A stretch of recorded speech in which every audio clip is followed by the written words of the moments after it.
Hi friends, ఎలా ఉన్నారు? నేను మీ RJ. Welcome to Telugu G F channel.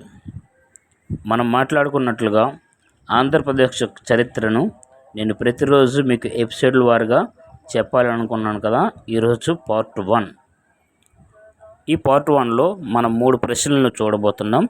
అవి ఏంటంటే, ఆంధ్రప్రదేశ్ అనే పేరు ఎలా వచ్చింది, రెండవది ఈ ఆంధ్రప్రదేశ్ ఎక్కడుంది, మూడవది ఆంధ్రప్రదేశ్ ప్రత్యేక రాష్ట్రంగా ఎప్పుడు ఏర్పడింది.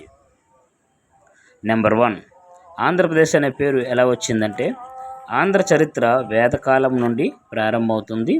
8వ శతాబ్దపు ఋగ్వేద కృతి ఐతరే బ్రాహ్మణ్యంలో ఆంధ్రాస్ అనే వ్యక్తుల సమూహం గురించి ప్రస్తావించబడింది. భారతదేశంలో ఆంధ్రప్రదేశ్ రాష్ట్ర యొక్క చరిత్ర ప్రత్యేకమైనది. ఇది నెంబర్ 2. రెండవది ఏంటంటే, ఆంధ్రప్రదేశ్ ఎక్కడ ఉంది? భారతదేశంలో దక్షిణాన తమిళనాడు, నైరుతి మరియు పశ్చిమాన కర్ణాటక రాష్ట్రాల మధ్య ఉంది, సరిహద్దులుగా ఉన్నాయి.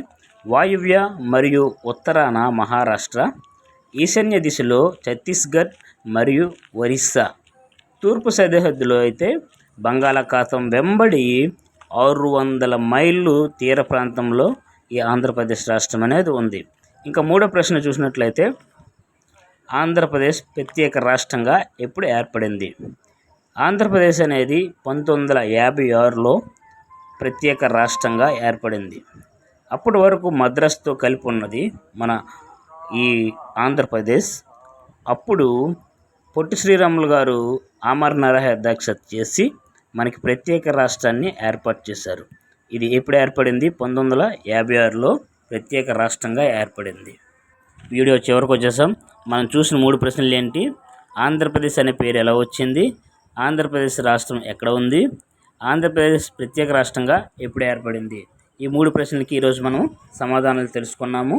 Thank you friends, thank you watching. ఈ వీడియో మీకు ఎలాగనిపించిందో కామెంట్ చేయండి ఫ్రెండ్స్. ప్లీజ్ షేర్ చేయండి, సబ్స్క్రైబ్ చేయండి. Thank you watching.